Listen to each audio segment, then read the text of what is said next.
स्वागत है आप सभी का ओआर स्टडी पॉइंट में। इस वीडियो में हम डिस्कस करते हैं द हिंदी ट्यूटोरियल हिंदी में।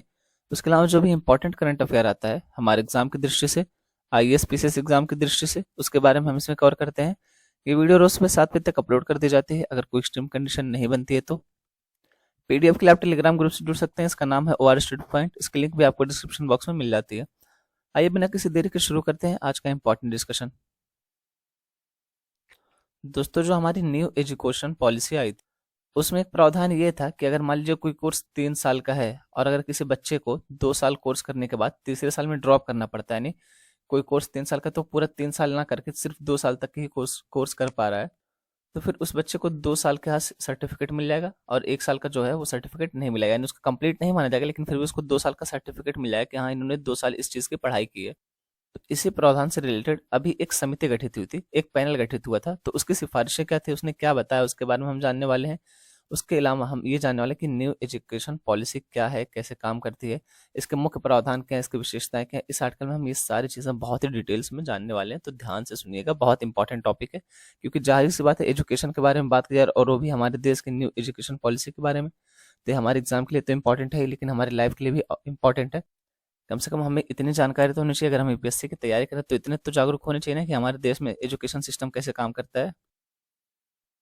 ये चर्चा में क्यों है, तो भारतीय जनता पार्टी भाजपा सांसद विवेक ठाकुर की अध्यक्षता में शिक्षा पर संसद की अस्थायी समिति ने उच्च शिक्षा में राष्ट्रीय शिक्षा नीति एनईपी 2020 के कार्यान्वयन पर संसद के विशेष सत्र के दौरान एक रिपोर्ट पेश की है।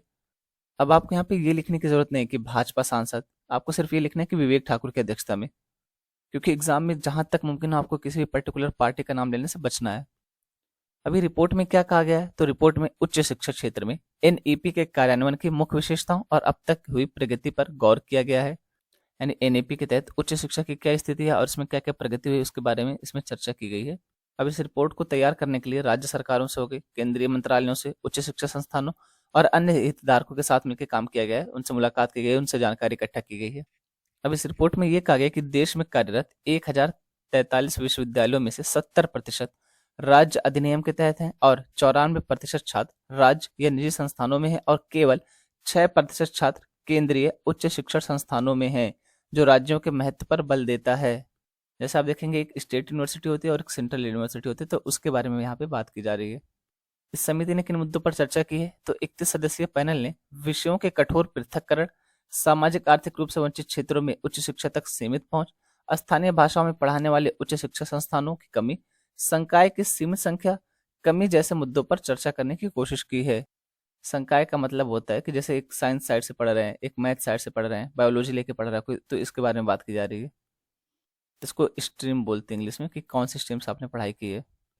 उसके अलावा बात करें संस्थागत स्वायत्ता, अनुसंधान पर कमजोर, अप्रभावी नियामक प्रणाली और स्नातक शिक्षा के निम्न मानक रहे हैं। ये सारी बातें बताई गई कि किन मुद्दों पर चर्चा की गई इस समिति में। उसके अलावा बात करें कि पैनल ने कहा कि 2030 तक देश के प्रत्येक जिले में कम से कम एक बहुविषयक HEI क्या है तो हायर एजुकेशन इंस्टीट्यूशन होना चाहिए और व्यवसायिक शिक्षा सहित उच्च शिक्षा में सकल नामांकन अनुपात 2018 में 26.3% से बढ़कर 2035 तक 50% होना चाहिए। ये कौन कह रहे थे, समिति कह रही है। यानी समिति का ये कहना है कि 2030 तक प्रत्येक जिले में कम से कम एक ऐसा उच्च शिक्षण संस्थान हो जहाँ पे कई सारे विषयों का अध्ययन कराया जाता हो, ना कि सिर्फ किसी एक विषय के लिए उच्च शिक्षण संस्थान हो। उसके अलावा ये भी कहा गया कि जो उच्च शिक्षा है इसमें 2018 में सकल नामांकन अनुपात यानी टोटल कितने परसेंट बच्चे हैं, तो 26.3% है और इसी को बढ़ा करके 2035 तक 50% करना चाहिए। ये किसने कहा, तो इस समिति ने कहा, जो पैनल गठित हुआ था उसने कहा। अब देखते हैं कि समिति ने सिफारिशें क्या की है। तो पैनल ने केंद्र सरकार और राज्य सरकारों से सामाजिक और आर्थिक रूप से वंचित समूहों की शिक्षा के लिए उपयुक्त धनराशि निर्धारित करने, SEDG के लिए उच्च सकल नामांकन अनुपात के लिए स्पष्ट लक्ष्य निर्धारित करने, HEI में प्रवेश में लिंग संतुलन बढ़ाने जैसे कदम उठाने को कहा है। सार्वजनिक और निजी दोनों HEI में, अब बार बार ये HEI बताने की जरूरत तो नहीं ना, हायर एजुकेशन इंस्टीट्यूशन यानी कि उच्च शिक्षा संस्थान, यानी कि ऐसी संस्था जहाँ पे हायर एजुकेशन दी जाती हो, उच्च शिक्षा दी जाती हो, यानी 12th के बाद जो भी आता है। जैसे आप देखिए ग्रेजुएशन हो गया, पोस्ट ग्रेजुएशन हो गया, उसके अलावा कोई टेक्निकल आ गया, तो ये सारी चीजें यहाँ पे देखी जाएगी। तो बात की जा रही है सार्वजनिक और निजी दोनों HEI में SEDG को अधिक वित्तीय सहायता और छात्रवृत्ति प्रदान करना, प्रवेश प्रक्रियाओं और पाठ्यक्रमों को अधिक समावेशी बनाना, उच्च शिक्षा कार्यक्रमों को रोजगार की क्षमता में वृद्धि करना और क्षेत्रीय भाषाओं और द्विभाषीय रूप से पढ़ाए जाने वाले अधिक डिग्री के पाठ्यक्रमों को विकसित करना, ये सारी सिफारिशें की गई हैं, तो ये इंपॉर्टेंट हो जाती है सिफारिशें। उसके अलावा बात करें कि पैनल ने शारीरिक रूप से विकलांग छात्रों की मदद के लिए विशिष्ट ढांचागत कदमों और सभी भेदभाव मुक्त और उत्पीड़न विरोधी नियमों को सख्ती से लागू करने की भी सिफारिश की है। उसके अलावा समिति ने जम्मू कश्मीर में एनईपी को लागू करने के तरीके की सराहना की है। इसमें कहा गया है कि केंद्र शासित प्रदेश अपने सभी उच्च शिक्षा संस्थानों में शैक्षणिक सत्र 2022 से एनईपी लागू करने वाला देश का पहला राज्य बन गया। अब ये इंपॉर्टेंट हो जाता है, वर्तमान समय में ये केंद्र शासित प्रदेश है, तो एक चीज बहुत इंपॉर्टेंट हो जाती है, इसको ध्यान रखिएगा ये पॉइंट को। उसके अलावा समिति ने फंडिंग के बारे में क्या कहा है, तो समिति ने एचईआई के वित्त पोषण में उच्च शिक्षा वित्त पोषण एजेंसी एचईएफए की प्रभावशालिता और प्रभाव में सुधार का सुझाव दिया। इसने एचईएफए, देखिए यहाँ पे जो एचईएफए है इसका पूरा नाम क्या है, तो इसका पूरा नाम है हायर एजुकेशन फाइनेंसिंग अथॉरिटी, यानी उच्च शिक्षा पहुंचाने वाले को जो भी वित्त पोषण करे उसके बारे में बात की जा रही है। कुछ सरकारी आवंटनों से परे अपने फंडिंग स्रोतों में विविधता लाने और निजी क्षेत्र के संगठनों, परोपकारी फाउंडेशनों और अंतर्राष्ट्रीय वित्तीय संस्थानों के साथ साझेदारी का पता लगाने के लिए कहा। यानी समिति ने यह कहा कि अगर फंडिंग की हम बात करते हैं तो सिर्फ सरकार के ऊपर निर्भर ना रहें, उसके अलावा जो भी एनजीओज हो गई, कोई परोपकारी संस्था हो गई, कोई ऐसा व्यक्ति जो दान देना चाहता है बहुत बड़े लेवल पर, उसके अलावा जो अंतर्राष्ट्रीय संगठन है उनके साथ मिलकर काम करिए, ना कि सिर्फ सरकार के ऊपर डिपेंड रहिए। इसने एचईआईस के लिए उन्हें अधिक प्रतिस्पर्धी और किफायती बनाने के लिए एचईएफए द्वारा प्रदान किए गए ऋणों पर ब्याज दरों की समीक्षा और समायोजन करने की सिफारिश भी की है। अब आता है मेन मुद्दा जिस पे चर्चा करनी थी, जिसके लिए समिति का गठन किया गया था। बात करें मल्टीपल एंट्री मल्टीपल एग्जिट कार्यक्रम के बारे में, तो बात करें पैनल ने कहा कि भारतीय संस्थानों को मल्टीपल एंट्री और मल्टीपल एग्जिट प्रणाली को लागू करने में कई मुद्दों का सामना करना पड़ सकता है। अब ये मल्टीपल एंट्री और मल्टीपल एग्जिट का क्या मामला है, तो देखिए मामला वही कि जैसे 3 साल का कोर्स था, किसी ने 2 साल पढ़ाई की थी, लेकिन अब किसी वजह से उसको ये पढ़ाई छोड़नी पड़ रही है और जाके काम वाम कर रहा है, कुछ भी कर रहा है, मान लीजिए पढ़ाई छोड़ दी किसी भी वजह से। अब ये चाहता है बाद में कि यार मैं तो 2 साल पढ़ा था, वो 2 साल मेरा बेकार जाएगा, वो 2 साल बेकार न जाए, तो मैं क्या करूं, तो फिर जो 1 साल की पढ़ाई बची है, तो ये 2 साल 3 साल 4 साल बाद जब भी इसके पास टाइम मिलता है तो ये जाके पढ़ाई अपनी कंप्लीट कर सकता है, फिर इनको 3 साल वाला सर्टिफिकेट मिल जाएगा। तो इसी को मल्टीपल एंट्री और मल्टीपल एग्जिट कहा जा रहा है। उम्मीद है कि समझ आ गया होगा। जैसे एक और एग्जांपल लेते हैं, बात की जाए अगर पीजी की, मान लीजिए 2 साल का कोर्स होता है, ठीक है। अब इसमें से 1 साल की पढ़ाई मैंने कंप्लीट कर ली है, लेकिन कुछ ऐसी एक्सट्रीम कंडीशन बन जा रही है, कोई बात हो जा रही है घर पे कि मैं 1 साल की पढ़ाई आगे नहीं कर पा रहा हूँ, यानी सिर्फ मेरा ग्रेजुएशन का 1 साल ही हुआ है। तो पहले क्या होता था, पहले की एजुकेशन जो पॉलिसी थी उसके हिसाब से अगर आप 2 साल पढ़ते हैं तो ठीक है, नहीं तो अगर 1 साल पढ़ के हट जा रहे हैं तो फिर ये आपका कोई मान्यता नहीं रखता है। लेकिन अब क्या हो रहा है कि 1 साल पढ़ाई कर ली, उसका सर्टिफिकेट मिल जाएगा, और फिर मुझे आज के 5 साल बाद ये लगता है कि यार मुझे अपना ग्रेजुएशन पूरा करना चाहिए, तो फिर मैं जाके सर्टिफिकेट दिखाऊंगा और यहाँ पे एडमिशन लूंगा, तो फिर उससे मुझे सिर्फ 1 साल की ही पढ़ाई करनी पड़ेगी, और 1 साल पहले वाला काउंट होगा इसमें, फिर प्लस 1 साल मैंने अब पढ़ लिया, तो इसको जाकर के 2 साल जोड़ करके और मुझे पीजी का सर्टिफिकेट मिल जाएगा। तो यही मल्टीपल एंट्री और मल्टीपल एग्जिट कार्यक्रम है। पैनल ने कहा कि एमईएमई, अब एमईएमई क्या, वही मल्टीपल एंट्री और मल्टीपल एग्जिट, तो बार बार अगर ये एमईएमई आए तो उसको टेंशन नहीं लेना है। एक लचीली प्रणाली की तरह दिखती है जिसे पश्चिमी शैक्षणिक संस्थानों द्वारा प्रभावी ढंग से संचालित किया जा रहा है, लेकिन ये देश में अच्छी तरह से काम नहीं कर सकती। यानी इसका कहने का मतलब ये है कि जो वेस्ट देश हैं, जो विकसित देश हैं, जैसे यूएसए हो गया, यहाँ पे ये काम कर रही है प्रणाली, लेकिन हमारे देश में इसको लागू करना थोड़ा सा मुश्किल हो जा रहा है। अगर संस्थान एमईएमई की अनुमति देते हैं तो संस्थानों के लिए अनुमान लगाना बहुत मुश्किल होगा कि कितने छात्र बाहर निकलेंगे और कितने बीच में शामिल होंगे, क्योंकि संस्थानों को अंदर और बाहर के आवागमन का पता नहीं होगा। इसलिए निश्चित रूप से छात्र शिक्षक अनुपात को भी बिगाड़ देगा। तो ये तो है जो समिति गठित हुई थी उसके बारे में। अब हम देखते हैं न्यू एजुकेशन पॉलिसी के बारे में बहुत ही विस्तार में। बात की जाए राष्ट्रीय शिक्षा नीति 2020 के बारे में, इसके प्रमुख बिंदु क्या है, तो राष्ट्रीय शिक्षा नीति 2020 में शिक्षा की पहुंच, समानता, गुणवत्ता, वहनीय शिक्षा और उत्तरदायित्व जैसे मुद्दों पर विशेष ध्यान दिया गया है। नई शिक्षा नीति के निर्माण के लिए जून 2017 में पूर्व इसरो के चीफ थे, ये कौन थे, तो इनका नाम डॉक्टर के कस्तूरी रंगन की अध्यक्षता में एक समिति का गठन किया गया था। इस समिति ने मई 2019 में राष्ट्रीय शिक्षा नीति का मसौदा प्रस्तुत किया। बात करें राष्ट्रीय शिक्षा नीति एनईपी 2020 वर्ष 1968 और वर्ष 1986 के बाद स्वतंत्र भारत की तीसरी शिक्षा नीति होगी। एनईपी 2020 के तहत केंद्र व राज्य सरकार के सहयोग से शिक्षा क्षेत्र पर देश के जीडीपी के 6% हिस्से के बराबर निवेश का लक्ष्य रखा गया है। अब देखिए यही पॉइंट है ना, हम अपने आंसर राइटिंग में यूज कर सकते हैं, इससे यूज कर सकते हैं, तो ये सारे ऐसे एक एक पॉइंट ऐसे निकल जाते हैं ना कि हम जो अपने आंसर राइटिंग में यूज करके अच्छा नंबर ला सकते हैं। तो ये चीजें हमें नोटिस करनी है कि हम किसको कहाँ पे कैसे यूज कर पा रहे हैं। क्योंकि न्यू एजुकेशन पॉलिसी हर कोई पढ़ रहा है, उसको पता है कि न्यू एजुकेशन पॉलिसी पढ़ना ये इंपॉर्टेंट है, लेकिन उसका यूज कैसे कर पा रहे हैं, कहाँ पे कर पा रहे हैं, वो चीज़ हमारे ऊपर डिपेंड करती है।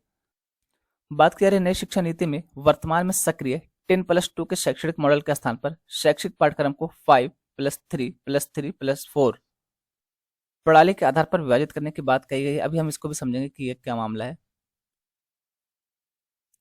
अगला बिंदु है तकनीकी शिक्षा, भाषाई बाध्यताओं को दूर करने, दिव्यांग छात्रों के लिए शिक्षा को सुगम बनाने आदि के लिए तकनीकी के प्रयोग को बढ़ावा देने पर भी बल दिया गया इस नीति में। इस शिक्षा नीति में छात्रों में रचनात्मक सोच, तार्किक निर्णय और नवाचार की भावना को प्रोत्साहित करने पर भी बल दिया गया है। और इस नीति के तहत जो ministry of human resource development थी, यानी कि मानव संसाधन विकास मंत्रालय था, इसका नाम बदल करके फिर से शिक्षा मंत्रालय कर दिया गया है।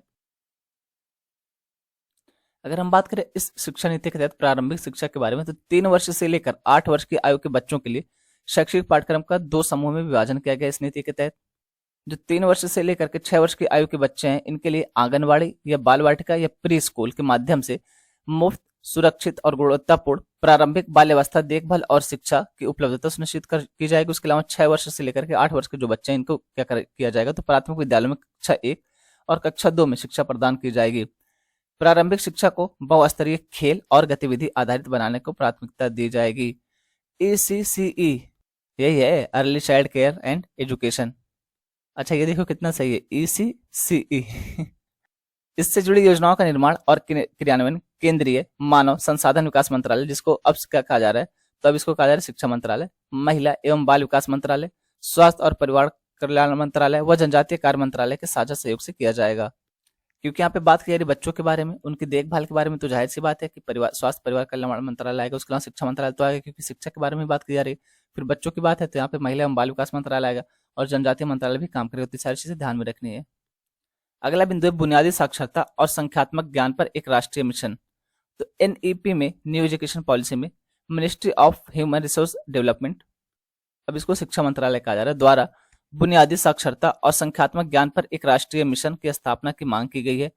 राज्य सरकारों द्वारा वर्ष 2025 तक प्राथमिक विद्यालयों में कक्षा 3 तक के सभी बच्चों में बुनियादी साक्षरता और संख्यात्मक ज्ञान प्राप्त करने हेतु इस मिशन के क्रियान्वयन की योजना तैयार की जाएगी। उसके अलावा अगली विशेषता है भाषाई विविधता को बढ़ावा और संरक्षण देना। तो NEP 2020 में कक्षा 5 तक की शिक्षा में मातृभाषा या स्थानीय या क्षेत्रीय भाषा को अध्यापन के माध्यम के रूप में अपनाने पर बल दिया गया है। साथ ही इस नीति में मातृभाषा को कक्षा 8 और आगे की शिक्षा के लिए प्राथमिकता देने का सुझाव दिया गया है। स्कूली और उच्च शिक्षा में छात्रों के लिए संस्कृत और अन्य प्राचीन भारतीय भाषाओं का विकल्प उपलब्ध होगा, परंतु किसी भी छात्र पर भाषा के चुनाव की कोई बाध्यता नहीं होगी। यानी अगर हम चाहें तो किसी भी भाषा में पढ़ सकते हैं, लेकिन हमारे ऊपर ये प्रेशर नहीं डाला जाए कि आपको इसी भाषा में पढ़ना है। वो हमारे ऊपर डिपेंड करता है हम किस भाषा में पढ़ाई करना चाहते हैं। उसके अलावा बात की जा रही है कि जो बधिर छात्र हैं, इनके लिए राष्ट्रीय और राज्य स्तर पर पाठ्यक्रम सामग्री विकसित की जाएगी तथा भारतीय संकेत भाषा, जैसे अभी हम लोगों ने कुछ दिन पहले साइन लैंग्वेज डे भी मनाया था, तो वही बात की जा रही है कि जो इंडियन साइन लैंग्वेज है, इसको विकसित किया जाएगा और इसको मानकीकृत किया जाएगा, पूरे इंडिया में कम से कम यही चले। उसके अलावा बात करें NEP 2020 के तहत भारतीय भाषाओं के संरक्षण और विकास के लिए एक भारतीय अनुवाद और व्याख्या संस्थान, Indian institute of translation and interpretation IITI, फारसी, पाली और प्राकृत के लिए राष्ट्रीय संस्थान या संस्थान स्थापित करने के साथ उच्च शिक्षण संस्थानों में भाषा विभाग को मजबूत बनाने एवं उच्च शिक्षण संस्थानों में अध्यापन के माध्यम से अध्ययन के रूप में मातृभाषा या स्थानीय भाषा को बढ़ावा दिए जाने का सुझाव दिया गया है। अगर हम बात करें कि पाठ्यक्रम से जुड़े सुझाव क्या दिए गए हैं NEP के तहत, तो NEP 2020 में एक ऐसे पाठ्यक्रम और अध्यापन प्रणाली या विधि के विकास पर बल दिया गया है जिसके तहत पाठ्यक्रम के बोझ को कम करते हुए छात्रों में 21वीं सदी के कौशल के विकास, अनुभव आधारित शिक्षण और तार्किक चिंतन को प्रोत्साहित करने पर विशेष ध्यान दिया जाएगा। इस नीति में प्रस्तावित सुधारों के अनुसार कला और विज्ञान, व्यवसायिक तथा शैक्षणिक विषयों एवं पाठ्यक्रम व पाठ्येतर गतिविधियों के बीच बहुत अधिक अंतर नहीं होगा। यानी ऐसा होता है ना कि हमारे यहाँ पे देखिएगा, जो साइंस साइड से पढ़ रहे होते हैं उनको तो बहुत अच्छा माना जाता है, लेकिन अगर कोई आर्ट्स ले ले तो फिर उसको समाज में इतना नीची निगाह से देखा जाता है कि मतलब तुम क्या कर दियो, जैसे कोई पाप कर दिया हो, जैसे आर्ट पढ़ना अच्छी बात ही नहीं है। तो इस अंतर को पाटने के लिए भी इसमें सुझाव दिया है कि साइंस और आर्ट के बीच इतना ज्यादा भेदभाव मत करिए, दोनों पढ़ाई अपना अपना इंटरेस्ट है, ये सारी चीजें समझाने की कोशिश की जा रही। कक्षा 6 से ही शैक्षिक पाठ्यक्रम में व्यावसायिक शिक्षा को शामिल कर दिया जाएगा और इसमें इंटर्नशिप की व्यवस्था भी दी जाएगी। ये बहुत अच्छी चीज है, क्योंकि देखिए होता है कि वर्तमान समय में जो हमारी शिक्षा प्रणाली थी इसमें क्या कहता कि बस थ्योरेटिकल पढ़ लो, प्रैक्टिकल उसमें बहुत कम था, मतलब बस पढ़ लो किताब, पास हो जाओ, 90% आ गया किसी का 95% आ गया, उसी में खुश रहो। उसी की देन है कि जो आज बहुत सारे लोग बेरोजगार घूम रहे हैं, क्योंकि जब यहाँ पे व्यावसायिक शिक्षा भी दी जाएगी ना तो लोग बेरोजगार नहीं घूमेंगे। यहाँ पे इनको इंटर्नशिप दी जा रही है, पढ़ाया जा रहा है, उसके बाद प्रैक्टिकल करवाया जा रहा है, इंडस्ट्री में विजिट कराया जा रहा है, जो उद्योग हैं उनके साथ जाके समझौता कर लिया जा रहा है कि देखिए हमारे यहाँ पे बच्चे पढ़ रहे हैं और यहाँ से निकलेंगे बच्चे, तो हम लोग आपके यहाँ पे भेज देंगे, आप उनको ट्रेनिंग दीजिए, फिर अपने आप पे रख लीजिए, ना तो आपको जाके जॉब वालों को खोजने की जरूरत पड़ेगी, ना इंटरव्यू कंडक्ट कराने की जरूरत पड़ेगी, ना तो हमें कई बार बच्चों को भटकाने की जरूरत पड़ेगी। तो ये सारी चीजें हैं। राष्ट्रीय शैक्षिक अनुसंधान और प्रशिक्षण परिषद, national council of education research and training, जिसका शॉर्ट फॉर्म है जो ज्यादा प्रचलित है, एनसीईआरटी द्वारा स्कूली शिक्षा के लिए राष्ट्रीय पाठ्यक्रम रूपरेखा यानी कि national curricular framework for school education NCFSC 2020-21 तैयार की जाएगी, यानी एनसीईआरटी ही पाठ्यक्रम तैयार करेगी। बहुत अच्छी बात है, क्योंकि एनसीईआरटी की बेस पे आप देखेंगे यूपीएससी के एग्जाम तक में एनसीईआरटी की वैल्यू, भाई तो जब इतनी वैल्यू एनसीईआरटी की तो क्यों ना इसी को पाठ्यक्रम तैयार करने का बोझ दे दिया जाए, क्यों ना ये पाठ्यक्रम तैयार करे सबके लिए, तो और अच्छा रहेगा, एक रूपता भी रहेगी।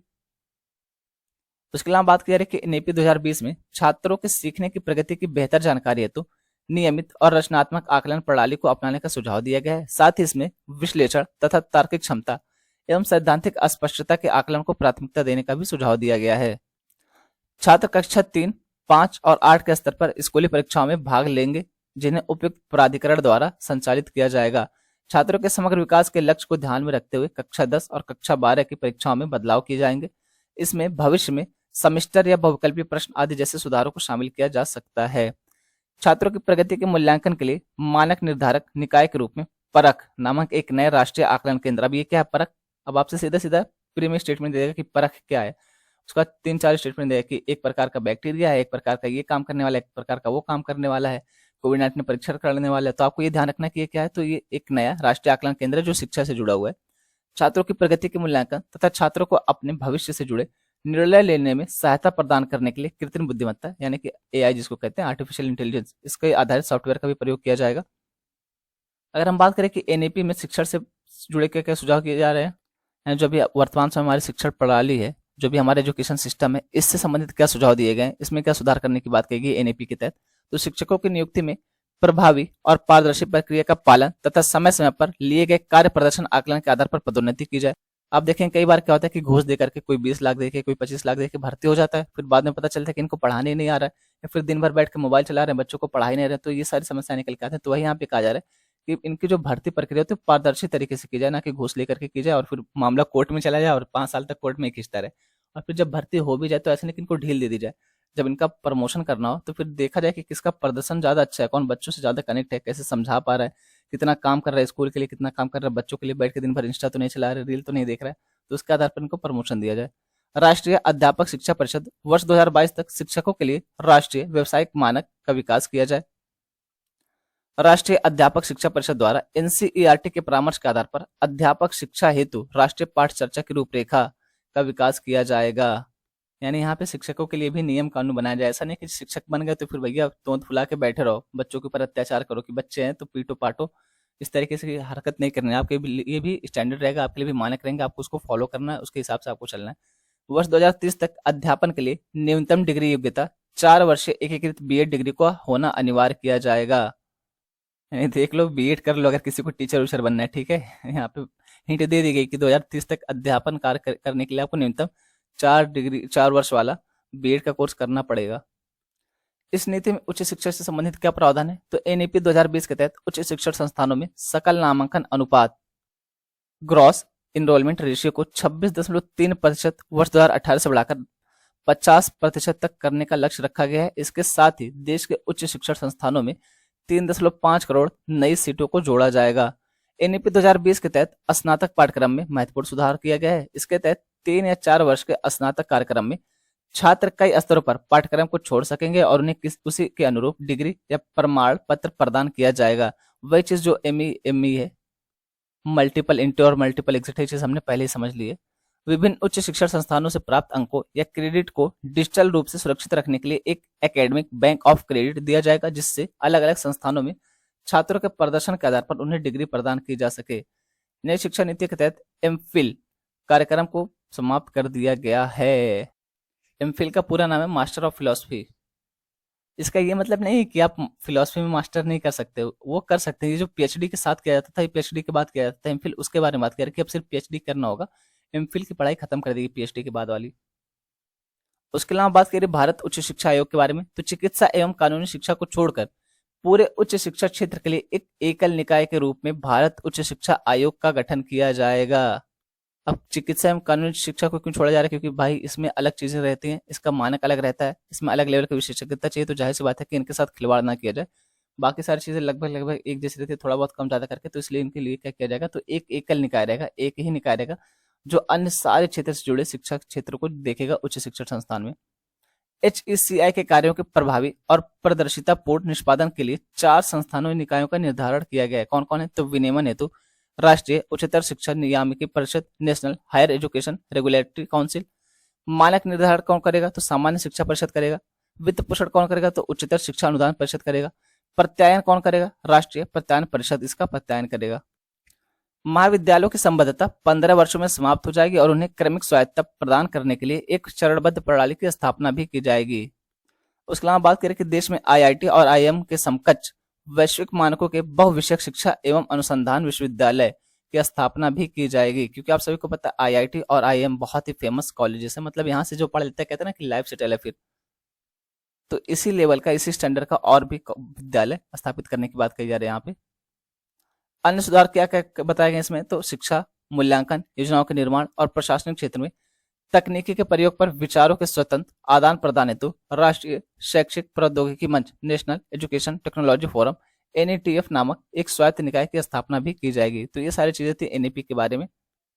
तो ये है आपका 5+3+3+4 का स्ट्रक्चर। आप इसको देखिए, यहाँ पे बात करें 3+2 ईयर, इसको जोड़ करके 5 हो जाएगा पूरा। तो इसको फंडामेंटल एजुकेशन के तहत रखा गया है, यानी कि मौलिक शिक्षा के तहत रखा गया। उसके बाद फिर आता है प्रिपरेटरी, यानी कि प्री प्राइमरी जिसको आप कह सकते हैं। तो ये 3 साल रहेगा। क्लास कहाँ से कहाँ तक? तो 3 से 5 तक लेकर के रहेगा। एज क्या रहेगी इनकी? तो 8 से 11। फिर इसी तरीके से मिडिल स्टेज देख सकते हैं, तो ये भी 3 साल का रहेगा। कहाँ से कहाँ तक? तो क्लास 6 से लेकर के 8 तक। इसमें एज क्या रखी गई है? तो 11 से 14 साल की एज रखी गई है। इसी तरीके से फिर बात की जा रही है 4 ईयर्स का जो रहेगा, तो इसमें क्या है, क्लास 9 से लेकर के 12 तक की पढ़ाई रहेगी और इसकी एज 14 से 18 रखी गई है। पहले क्या था कि 10+2 का सिस्टम चलता था, यानी 10 तक की पढ़ाई को एक साथ रखा गया, तो उसके अलावा +2 को अलग से रखा गया था। इसमें क्या कर दिया गया, तो इसी को बांट करके 5+3+3+4 कर दिया गया। अब यहाँ पे एज ग्रुप भी बांट दिया गया, उसके अलावा 5 को भी 2 कैटेगरी में बांट दिया गया, 3+2 करके। तो इसी तरीके से आप यहाँ पे एज भी देख लीजिएगा और कहाँ तक पढ़ाया, क्लास कहाँ से कहाँ तक, ये सारी चीज़ इसमें दिखाई गई। उसके अलावा मैंने बताया भी है, तो आप एक बार इसको देख लेंगे ना तो क्लियर हो जाएगा। दोस्तों अभी एक रिपोर्ट आई है, तो उसमें एसटी और जो गैर एसटी है इनके बीच स्वास्थ्य का क्या संबंध है, यानी कैसे प्रदर्शन रहा है दोनों का, एसटी और गैर एसटी का स्वास्थ्य को लेकर के, पोषण को लेकर के, ये सारी चीजें इस रिपोर्ट में बताई गई। और ये रिपोर्ट 2016 से लेकर के 2021 के बीच के डेटा को दिखाती है, उसके बारे में बात करती है। तो हम इस रिपोर्ट को जानने वाले हैं बहुत ही विस्तृत वे में, बहुत ही विस्तार में। बात करें the Lancet regional health south east Asia में प्रकाशित एक हालिया अध्ययन में शोधकर्ता 2016 से लेकर के 2021 तक अनुसूचित जातियों यानी कि एसटी के स्वास्थ्य, पोषण और जनसंख्या रुझान का विस्तृत विश्लेषण प्रदान करते हैं। 2016 के राष्ट्रीय परिवार स्वास्थ्य सर्वेक्षण से लिया गया और 2021 में लेखकों का तर्क है कि भले ही एसटी के स्वास्थ्य और कल्याण मैट्रिक्स में उल्लेखनीय सुधार हुआ है, एसटी और गैर एसटी आबादी के मैट्रिक्स के बीच लगातार असमानता है जो तत्काल और लगातार निर्दिष्टगत प्रयासों की मांग करती है। अब यहाँ पे ये बताया जा रहा है इस रिपोर्ट में कि एसटी के हालात में सुधार तो हुआ है, लेकिन जो गैर एसटी हैं उनके बीच और एसटी जो है इनके बीच लेकर के जो संबंध है, जो सुधार हुआ है, जो स्वास्थ्य है, जो शिक्षा है, जो पोषण का स्तर है, इस सब में बहुत डिफरेंस। और आप देख भी पा रहे होंगे जो एसटी समुदाय है कहाँ उनकी शिक्षा और स्वास्थ्य का स्तर है और कहाँ जैसे आप सब नॉर्मल लोग हैं उनके बीच में क्या शिक्षा का अनुपात है, उनके बीच कैसा है शिक्षा और स्वास्थ्य का क्षेत्र। तो ये सारी चीजें बताई जा रही है कि जो एसटी लोग हैं और जो गैर एसटी लोग हैं इनके बीच अभी भी बहुत ज्यादा अंतर है, भले से एसटी लोग को सुधारने की बहुत सारी पहले की गई हैं। बात की जा रही है कि 2011 की जनगणना में 705 मान्यता प्राप्त जातीय समूह में फैले 104 मिलियन से अधिक एसटी दर्ज किए गए। यहाँ तक कि लक्षित नीतियों के बावजूद एसटी जो भारत की आबादी का 8.6% है, ये कब से बताया, तो जनगणना 2011 के अनुसार का बताया जा रहा है, स्वास्थ्य और सामाजिक आर्थिक चुनौतियों का सामना करते हैं। अध्ययन 2021 में 129 मापदंडों के आधार पर एसटी, गैर एसटी और समग्र आबादी के लिए प्रदर्शन मैट्रिक्स का अवलोकन प्रदान करता है। मैट्रिक्स का क्या मतलब है? डेटा आप कह सकते हैं आसान भाषा में, ठीक है। अब ये मत पूछे कि मैट्रिक्स क्या होता है, इसका मतलब आसान भाषा में डेटा होता है। ये 2016 और 2021 के बीच एसटी के प्रदर्शन मैट्रिक्स में अंतर को भी उजागर करता है, प्रगति और गिरावट दोनों के क्षेत्रों पर प्रकाश डालता है। अब टोटल मापदंड कितने थे? तो 129 थे जिन पे ये काम किया गया, जिनको बेस पे ये रिपोर्ट आई है। बात करें 2021 में, गैर एसटी आबादी ने 129 संकेतकों में से 81 में एसटी आबादी से बेहतर प्रदर्शन किया है। अभी सिंपल सी बात है कि एसटी जो है इनका प्रदर्शन थोड़ा सा खराब है, और यहाँ पे जो गैर एसटी है उनका प्रदर्शन थोड़ा सा अच्छा, तो ये तो नॉर्मल बात है कि रहेगा भी, क्योंकि भाई ये लोग अभी समाज के मुख्य धारा में नहीं आ पाए एसटी लोग, तो थोड़ी सी दिक्कत तो होगी। एसटी को चुनौतियों का सामना करना पड़ रहा है, विशेष रूप से कहाँ पे? तो महिलाओं की स्थिति और बाल कुपोषण का मामला हो गया, एनीमिया हो गई, अपर्याप्त टीकाकरण कवरेज हो गया, और प्रजनन और मृत्यु दर में असमानता जैसे प्रमुख सार्वजनिक स्वास्थ्य मुद्दों से संबंधित। यानी ये सारे ऐसे क्षेत्र हैं, सारे ऐसे मुद्दे जिनको लेकर के इनके यहाँ ज्यादा दिक्कत है एसटी समुदाय को लेकर के। जिन 48 संकेतकों पर एसटी ने गैर एसटी को पीछे छोड़ दिया, उनमें समग्र लिंग संतुलन, जन्म के समय लिंग संतुलन, परिवार नियोजन विधियों का उपयोग, गर्भावस्था के दौरान लगातार उपचार और अनुशंसित स्तनपान प्रथाओं का पालन शामिल है। मतलब टोटल 129 संकेतक थे, मापदंड थे, इसमें से 81 में गैर एसटी वालों ने अच्छा प्रदर्शन किया, और वहीं पे जो 48 बच गए, इसमें जो एसटी समुदाय इन्होंने बेहतर प्रदर्शन किया। और जो 48 मापदंड है इनमें मुख्यतः कौन कौन से? तो समग्र लिंग संतुलन होगा। अब आप देखेंगे जो जनगणना 2011 है इसके हिसाब से जनजातियों में जो लिंग अनुपात है वो ज्यादा बेहतर है।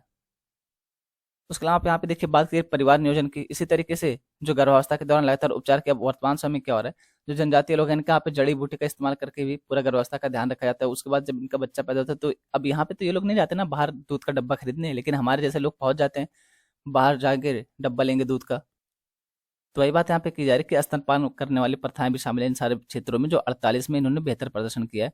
तो हमारे यहाँ पे बच्चा पैदा नहीं होता कि तुरंत पहुंच जाता है मेडिकल पे दूध वाला डब्बा लेने के लिए। इसके अलावा गैर एसटी की तुलना में एसटी में मधुमेह और उच्च रक्तचाप की घटना कम देखी गई है। देखिए इसके पीछे वजह क्या होती है? एसटी लोग जो होते हैं इनको पता है कि अगर हम आज काम नहीं करेंगे तो हमें खाने को नहीं मिलेगा। लोग दूर दूर जाके लकड़ी इकट्ठा करते हैं, पत्ते इकट्ठा करते हैं, तो इनके बॉडी से एक बार पसीने निकल जाता है, मतलब ये लोग मेहनत करते हैं ज्यादा हम लोग की तुलना में। उसके पीछे वजह हम लोग क्या करते हैं? घर पे बैठे रहेंगे, अगर कहीं लिफ्ट लगे तो तुरंत लिफ्ट का इस्तेमाल करेंगे, ये भी नहीं देखेंगे कि अभी हम एकदम यंग एज में है तो हमें सीढ़ियों से जाना चाहिए, थोड़ा सा एक्सरसाइज हो जाएगी। और सुबह उठ के हम लोग एक्सरसाइज भी नहीं करते। आप में से कितने लोग हैं जो एक्सरसाइज करते हैं सुबह उठ के? पहली बात तो सुबह उठिए ना, 5 बजे तक उठ के तो दिखाइए, 5 बजे तक तो उठते ही नहीं मैक्सिमम लोग। तो यहाँ पे जो एसटी समुदाय है, लोग दूर दूर तक पैदल ही चलते रहते हैं, इनके पास तो ऐसे कोई चार पहिया नहीं है ना तो ये लोग बेचारे पैदल ही चलते रहते हैं। उसके अलावा इतना मेहनत करते हैं तो इनकी बॉडी से पसीना बाहर आ जाता है, और जो मेहनत करते हैं तो फिर शुगर लेवल और फिर जो हाई ब्लड प्रेशर की समस्या मैनेज रहती है। शोध ने 2021 में एसटी और गैर एसटी के तुलनात्मक प्रदर्शन का मूल्यांकन करने के लिए 129 संकेतकों को 21 विषयों में विभाजित किया था। चार्ट, अब ये चार्ट कौन सा है अभी बताता हूँ। चार्ट उन संकेतकों की संख्या दिखाता है जिन पर एसटी ने गैर एसटी से बेहतर प्रदर्शन किया है, या फिर गैर एसटी जिन्होंने है इन्होंने एसटी से बेहतर प्रदर्शन किया। ये दोनों चीजें चार्ट दिखाता है। अब चार्ट कहाँ पे है तो हम उसको एक बार देख लेते हैं, नहीं तो फिर आप कहेंगे चार्ट कहाँ पे है, चार्ट चार्ट बात कही जा रही, तो ये रहा चार्ट। वैसे ये ज्यादा क्लियर होता है ना, और ये देखिए इसमें मेरी कोई गलती नहीं है क्योंकि ये न्यूज़पेपर से ही मिलता है, मैं इसको अपनी तरफ से तो बनाता नहीं हूँ, तो जो न्यूज़पेपर से मिल रहा है हम उसी को डाल रहे हैं। अगर नहीं भी समझ आ रहा तो मैं आपको टेलीग्राम पे प्रोवाइड करवा दूंगा, आप वहां से इसको जूम इन करके देखिए ना तो ज्यादा समझ आएगा। हालांकि वही सारी चीजें यहाँ पे लिखी गई हैं, डेटा जो दिया गया है ना इसमें चार्ट में, वही सारी चीजें यहाँ पे भी बताई जा रही हैं। तो फिर उसमें दिक्कत क्या है? एक बार मैं आपको बता दे रहा हूँ, उसके अलावा आप टेलीग्राम से चार्ट का ये डाउनलोड करके देख लीजिएगा उसको जूम करके, तो आपको क्लियर हो जाएगा अपने आप। अब इस पॉइंट में ये बताया जा रहा है कि चार्ट में जहाँ पे हाँ लिखा गया है, हाँ का मतलब ये है कि जो एसटी समुदाय इन्होंने गैर एसटी से ज्यादा बेहतर प्रदर्शन किया है, और जहाँ पे नहीं लिखा है यहाँ पे जो गैर एसटी इन्होंने एसटी से ज्यादा अच्छा प्रदर्शन किया, बस इतनी सी बात है। बात करें वयस्कों में गैर संचारी रोगों एनसीडी पर केंद्रित संकेतकों के अलावा एसटी लगभग सभी श्रेणियों में नुकसान में, यानी लगभग सभी श्रेणियों में एसटी को बेहतर प्रदर्शन करने का श्रेय नहीं मिल रहा है। यहाँ पे इनको बाकी सारी श्रेणियों में दिक्कत देखने को मिल रही है। अध्ययन में कहा गया है कि जिन क्षेत्रों में उन्हें अधिक संवेदनशीलता का सामना करना पड़ता है उन्हें समर्पित नीतिगत प्रयासों की आवश्यकता है। एसटी समुदाय में 5 साल से कम उम्र के बच्चों की मृत्यु, जिसको सामान्यतः बाल मृत्यु दर कहा जाता है, उसके बारे में बात की जा रही है, दर चिंताजनक रूप से अधिक थी। प्रत्येक 1000 में से 50 बच्चे अपने 5वें जन्मदिन तक नहीं पहुंच पाते थे। देखिए बाल मृत्यु दर क्या है, तो बाल मृत्यु दर का ये मतलब है कि मान लीजिए 1000 बच्चे हैं, अब इनमें से कितने बच्चे अपना 5वां बर्थडे कंप्लीट करने से पहले उनकी डेथ हो जा रही है, इसी को बाल मृत्यु दर कहा जाता है। मान लीजिए अब यहाँ पे ये क्या दिखाया है कि जो एसटी समुदाय है यहाँ पे 50 बच्चे ऐसे हैं जिनकी डेथ हो जाती है, यानी बाल मृत्यु दर इनके यहाँ पे कितने? तो 50 है। इसके अतिरिक्त बाल कुपोषण एक गंभीर मुद्दा था क्योंकि 5 साल से कम उम्र के 40% से अधिक अनुसूचित जनजाति के बच्चे अविकसित थे, और इतने यानी कि लगभग 40% से अधिक बच्चे, इनका भी जो ये था इनका वजन कम था, यानी लगभग 40% बच्चे ऐसे थे जो एक तो अविकसित थे, दूसरा इनका वजन भी कम था। तो जनजातीय समुदाय में ये सारे मुद्दे निकल के आ रहे हैं, खास करके बाल कुपोषण जो है, बाल से संबंधित जो समस्या है उसमें ज़्यादा दिक्कतें देखने को मिल रही है, क्योंकि बाल मृत्यु दर काफ़ी ऊँचा है। उसके अलावा बच्चे अविकसित ज़्यादा हैं, बच्चों का वजन भी बहुत ज़्यादा कम है, 40% बच्चे, मतलब बताइए एक समाज है वहाँ के 40% बच्चे ऐसे हैं कि जिनका वजन ही कम है। उसके अलावा 40% बच्चे ऐसे हैं जो अविकसित है, तो सोचिए कि कितनी बड़ी समस्या वाली बात है, क्योंकि यही जो बच्चे होते हैं यार, यही तो फ्यूचर है। अब ये जो अध्ययन किया गया इसमें स्ट्रिक्टली नई चुनौतियों के बारे में बात की है, तो ये नई चुनौतियां क्या है, बात करें उदाहरण के लिए 2016 से 2021 तक 15 से 49 आयु वर्ग के स्त्री पुरुषों और महिलाओं में उच्च रक्तचाप के स्तर में क्रमशः 7.5% और 8.9% की वृद्धि के साथ उल्लेखनीय वृद्धि देखने को मिली है। यानी एसटी समुदाय की अगर बात की जाए तो 2016 से लेकर के 2021 के बीच जो 15 से 49 आयु वर्ग के पुरुष हैं, इनमें 7.5% की वृद्धि देखने को मिली हाई ब्लड प्रेशर को लेकर, किसी तरीके से महिलाओं में 8.9% की वृद्धि।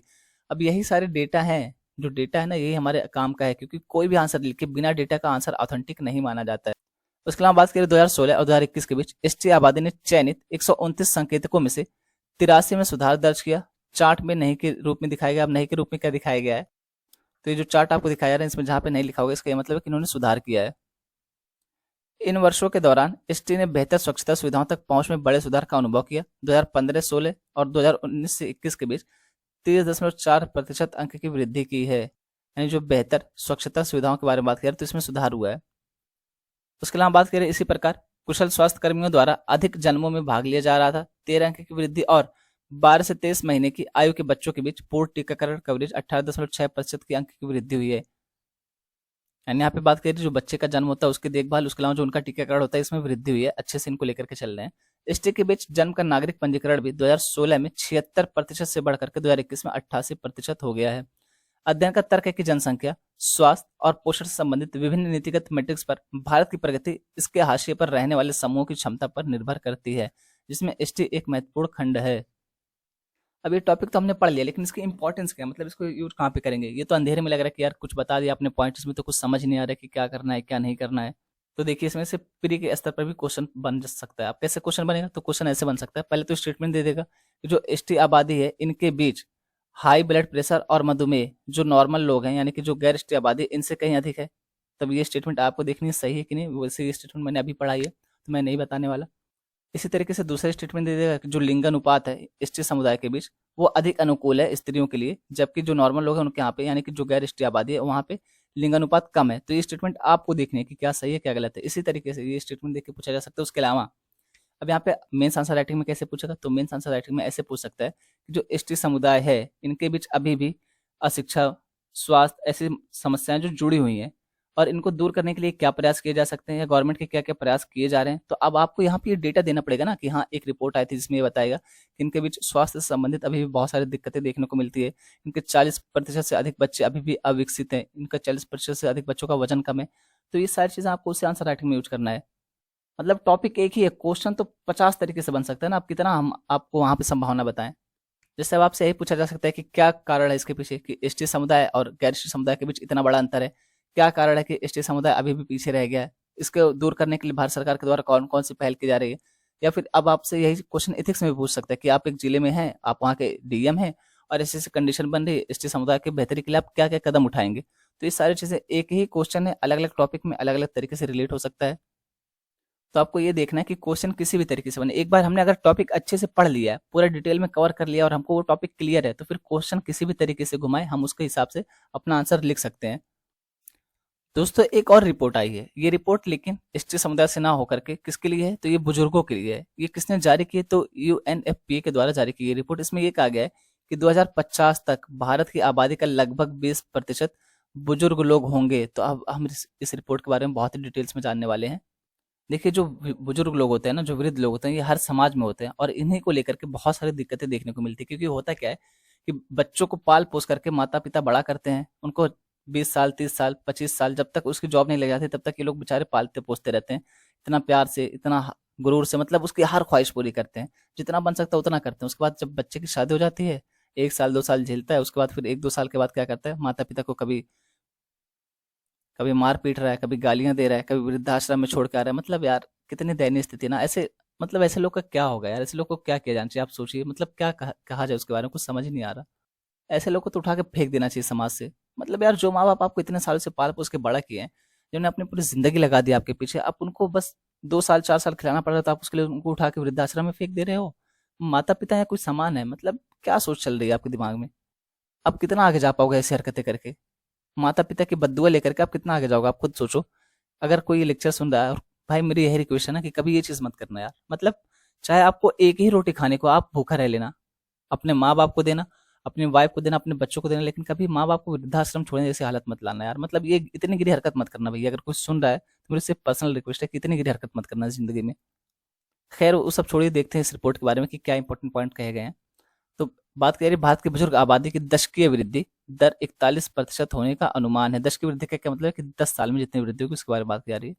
और 2050 तक कुल आबादी में इसकी हिस्सेदारी दोगुनी होकर लगभग 20% से अधिक होने का अनुमान है। ये किसने कहा? तो संयुक्त राष्ट्र जनसंख्या कोष यूएनपीए भारत ने अपनी 2023 इंडिया एजिंग रिपोर्ट में कहा है। तब एक तो आपको यहाँ पे ये नाम रखना है कि किस रिपोर्ट में कहा गया, इंडिया एजिंग रिपोर्ट में कहा गया। इसको जारी किसने किया है? तो यूएनएफपीए भारत। उसके अलावा बात करें संयुक्त राष्ट्र जनसंख्या कोष यानी कि यूएनएफपीए ने कहा कि 2046 तक संभावना है कि देश में बुजुर्गों की आबादी बच्चों यानी कि 15 वर्ष तक की आयु की आबादी से अधिक हो जाएगी। अब ये देखिए हुई ना एक और बात, 2046 तक जो बुजुर्ग हैं उनकी संख्या बच्चों की संख्या से काफी अधिक हो जाएगी, ये बताया जा रहा है इस रिपोर्ट में। रिपोर्ट में कहा गया कि भारत में 40% से अधिक बुजुर्ग सबसे गरीब संपत्ति वर्ग में हैं। उनमें से लगभग 18.7% बिना आय के रहते हैं। रिपोर्ट में कहा गया है कि गरीबी के एक ऐसे स्तर उनके जीवन की गुणवत्ता और स्वास्थ्य देखभाल के उपयोग को प्रभावित कर सकते हैं। होता ये ना कि बुजुर्ग जब हो जाते हैं तो उनके पास कोई जॉब नहीं रहती, कोई काम नहीं करते, तो इसी वजह से जो बच्चे होते हैं उनको लगता है कि ये तो माँ बाप बेकार पड़े हैं यार। उनको ये नहीं समझ आता कि मतलब तुम हो ही इसलिए क्योंकि वो थे, अगर वो नहीं चाहते तो तुम यहाँ पे नहीं होते, वो है इसलिए तुम हो। तो ये चीज समझ नहीं आती। तो वही बात यहाँ पे कही जा रही है कि 18.7% बिना आय के रहते हैं।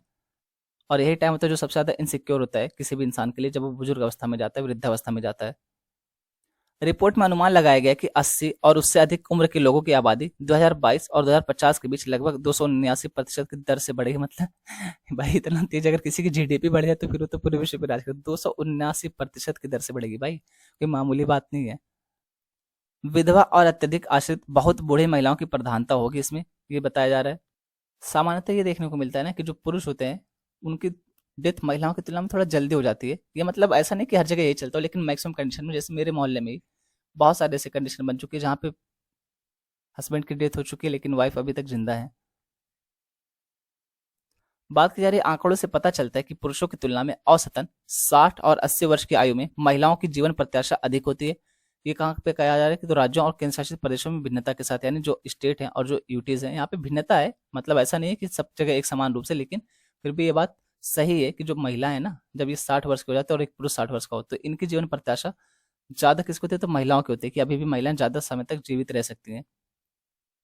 ये चीज आप अपने आसपास भी रिलेट कर पा रहे होंगे कि बहुत सारी ऐसी बूढ़ी दादी होंगी जो अभी तक जिंदा है, लेकिन उनके हस्बैंड आज से 4 साल पहले, 10 साल पहले ही बेचारे चले गए। तो ऐसी बहुत सारी कंडीशन देखने को मिलती है। उदाहरण के लिए हिमाचल प्रदेश और केरल में 60 वर्ष की महिलाओं की जीवन प्रत्याशा क्रमशः 23 और 22 वर्ष है, जो इन राज्यों में 60 वर्ष के पुरुषों की तुलना में 4 वर्ष अधिक है, जबकि राष्ट्रीय औसत अंतर केवल 1-1.5 वर्ष का है। देखिए यहाँ पे क्या बात की जा रही है कि अगर केरल और हिमाचल प्रदेश का एग्जाम्पल लेते हैं तो जो एक तरफ हो गया मेल, एक तरफ हो गया फीमेल, ये भी 60 वर्ष के हो गए और ये भी 60 वर्ष के हो गए, ठीक है, फीमेल भी और मेल भी। तो जो मेल हैं इनकी तुलना में जो फीमेल है इनकी 60 वर्ष के बाद जीवन प्रत्याशा सामान्यतः अधिक है। कितनी है? तो 23 और 22 है, जबकि यहाँ इनकी 4 से 5 साल तक की कमी आती है। उच्च जीवन प्रत्याशा के बारे में बात की जाए तो रिपोर्ट में कहा गया है कि राजस्थान, हरियाणा, गुजरात, उत्तराखंड, केरल, हिमाचल प्रदेश और केंद्र शासित प्रदेश, जम्मू और कश्मीर जैसे राज्यों में 60 वर्ष की महिलाओं की जीवन प्रत्याशा 20 वर्ष से अधिक है, जिससे उनकी सामाजिक और आर्थिक भलाई के बारे में चिंताएं बढ़ गई हैं। अब एक तो पहले ही 60 वर्ष की हो चुकी हैं महिलाएं, उसके अलावा फिर ये 20 साल और इनके जीवित रहने की संभावना है, और ये भी फिर ऊपर से महिलाएं, और बेचारी जब नॉर्मल थी, जब इनका जवानी का टाइम था तब तो इन्होंने काम किया नहीं, अब ये बुढ़ापे में कहाँ जाके काम करेंगे? तो इनके लिए और भी असुरक्षा उत्पन्न हो जाती है। फिर आप देखें कई बार क्या होता है कि बूढ़ी दादी कहीं मिलती है, रोती रहती है। हर घर की यही कहानी है, मतलब किसी एक घर की बात नहीं की जा रही, बहुत सारी दिक्कतें होती है। इसके अलावा बुजुर्गों में लिंगानुपात प्रति 1000 पुरुषों पर महिलाओं की संख्या, इसी को लिंगानुपात कहा जाता है, 1991 के बाद से लगातार बढ़ रहा है, जबकि समान आबादी में अनुपात स्थिर बना हुआ है। यानी अगर बुजुर्गों की बात की जाए तो यहाँ पे स्त्रियों की संख्या बढ़ रही है 1991 के बाद, लेकिन जो हमारा सामान्य लिंगानुपात है उसमें ये संख्या लगभग स्थिर बनी हुई है, इसमें बहुत ज्यादा सुधार नहीं हो रहा है। 2011 और 2021 के बीच केंद्र शासित प्रदेशों और पश्चिमी भारत को छोड़कर पूरे भारत में और सभी क्षेत्रों में अनुपात में वृद्धि दर्ज की गई लिंगानुपात वाले। यानी यहाँ सिंपल सी बात यह है कि जो वृद्ध महिलाएं हैं इनकी संख्या वृद्ध पुरुषों की तुलना में ज्यादा है। पूर्वोत्तर और पूर्व में, जबकि बुजुर्गों के लिंग अनुपात में वृद्धि हुई। यह दोनों वर्ष में 1000 से नीचे रहा। यह दर्शाता है कि 60 से अधिक वर्षों में भी इन क्षेत्रों में पुरुषों की संख्या महिलाओं से अधिक है। ये नॉर्थ ईस्टर्न वाली बात की जा रही है। हालांकि यह अन्य क्षेत्रों के लिए सच नहीं है, यानी सिर्फ नॉर्थ ईस्टर्न और ईस्टर्न स्टेट के बारे में बात की जा रही है, जहाँ पे जो पुरुष हैं इनकी संख्या महिलाओं की संख्या से अधिक है, जो 60 वर्ष या उससे अधिक के हो चुके हैं। लेकिन ये अन्य क्षेत्रों में ऐसा नहीं है, सिर्फ ये नॉर्थ ईस्टर्न और ईस्टर्न वाले क्षेत्रों में ही है, उत्तर पूर्वी और पूर्वी क्षेत्रों में ही है। बाकी जो सारा हमारा देश है यहाँ पे ये इसके विपरीत है, यहाँ पे बुजुर्ग महिलाओं की संख्या बुजुर्ग पुरुषों से ज्यादा है।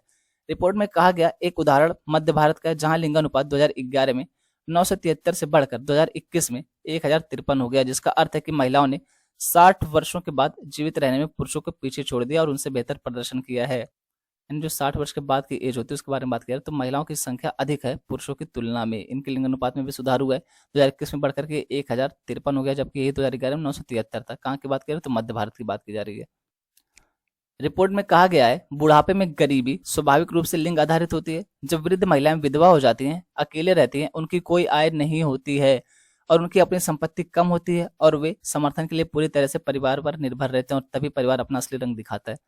मतलब यार सोच के भी ना आंख में आंसू आ जाते हैं कि यार कैसे कैसे कंडीशन बनती है। बेचारे 2 वक्त का खाना, 1-2 कपड़े, मतलब और बताओ ना आप उनको क्या चाहिए। वो तो ना तो आपसे मेकअप किट मांग रही है, ना तो आपसे ठंडा मांग रही है, ना तो कुछ और।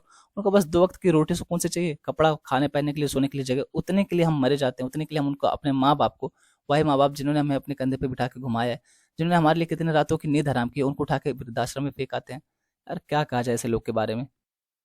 भारत की वृद्धि होती जनसंख्या के सामने आने वाली चुनौतियां इस वृद्धि जनसंख्या का स्त्रीकरण और ग्रामीकरण है, और नीतियों को उनके विशिष्ट आवश्यकताओं के अनुरूप तैयार किया जाना चाहिए। यानी ये बताया जा रहा है कि जो बुजुर्ग जनसंख्या है वो सामान्यतः स्त्रियों के लिए अधिक है, और उसके अलावा ग्रामीण जो क्षेत्र है यहाँ पे भी अधिक है। तो ऐसा करना चाहिए कि इनको विशेष ध्यान में रख करके नीति बनानी चाहिए। रिपोर्ट में कहा गया कि बुजुर्ग आबादी के पूर्ण स्तर और वृद्धि और इसलिए हिस्सेदारी में भी एक महत्वपूर्ण अंतर राज्य भिन्नता थी, जो राज्यों में जनसांख्यिकी संक्रमण के विभिन्न चरणों और गति को दर्शाती है। अब जाहिर सी बात है कि जितने भी स्टेट हैं सब में एक जैसा प्रदर्शन तो देखने को नहीं मिलेगा, जितने सारे राज्य हैं वहाँ पे विभिन्नताएं भी देखने को मिलेगी। तो वही बात यहाँ पे कही जा रही है।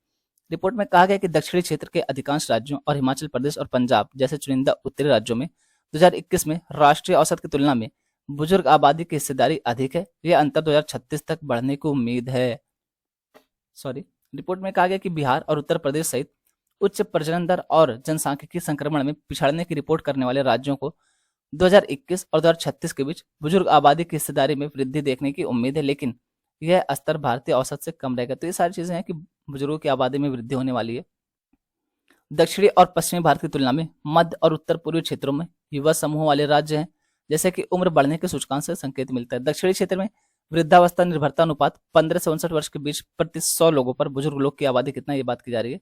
राष्ट्रीय औसत से लगभग 20 अधिक था, जैसा कि पश्चिमी भारत में 17 पर है। कुल मिलाकर केंद्र शासित प्रदेश 13 और उत्तर पूर्वी क्षेत्र 13 कम वृद्धावस्था निर्भरता अनुपात को दर्शाते हैं। यानी जो यूटीज हो गए, उसके अलावा जो नॉर्थ ईस्टर्न स्टेट है यहाँ पे वृद्धा अवस्था वाला जो अनुपात है वो कम है। अब हम देखते हैं कुछ प्रीलिम्स स्पेसिफाइड फैक्ट्स के बारे में, कुछ प्रीलिम्स स्पेसिफाइड टॉपिक्स के बारे में। जैसे यहाँ पे बात करें बोल्सन कछुआ के बारे में, तो इसके बारे में हम जानकारी लेते हैं। बात करें बोल्सन कछुआ, तो जीवन विज्ञानी उत्तरी अमेरिका के बोल्सन कछुए गोफेरस फ्लेवोमार्जिनिटेस, ये इसका वैज्ञानिक नाम है, की रक्षा के लिए धीमे लेकिन दृढ़ प्रयास में लगे हुए हैं। बोल्सन कछुआ उत्तरी अमेरिका की सबसे बड़ी और दुर्लभ कछुआ प्रजाति है। ये अपना समय लगभग 50 से 50% समय कहाँ पर बिताते, तो मिट्टी में बने बिलों में बिताते हैं। इनका निवास स्थान अर्धशुष्क रेगिस्तानी जलवायु है, जिसमें सर्दियों का तापमान लगभग 2.8 डिग्री सेल्सियस और गर्मियों का तापमान 36.3 डिग्री सेल्सियस तक होता है। प्लास्ट्रॉन कछुए का नीचे का भाग का रंग पीला होने के साथ कैरपेस ऊपरी भाग गहरे पीले से लेकर गहरे भूरे रंग का होता है।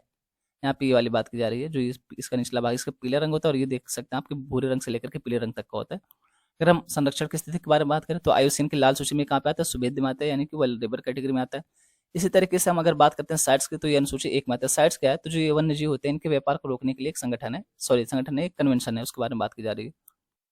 तो इसकी अनुसूची फर्स्ट में आता है, और यहाँ पे आयुसीन की सुभेद्य स्थिति में आता है। दोस्तों आप में से कोई इनको पहचानता है? इनका नाम है लिएंडर पेश। अब ये चर्चा में क्यों है, तो इंटरनेशनल ऑफ फेम में शामिल हुए हैं, तो इस वजह से चर्चा में। बात करें हाल ही में कई ग्रैंड स्लैम विजेता लिएंडर पेस वर्ष 2024 में खिलाड़ी वर्ग में international tennis hall of fame ITHF के लिए नामित होने वाले पहले एशियाई पुरुष खिलाड़ी बन गए हैं। तो अब जब पहले और पहले लग जाता है तो अपने आप ही इंपॉर्टेंट हो जाता है।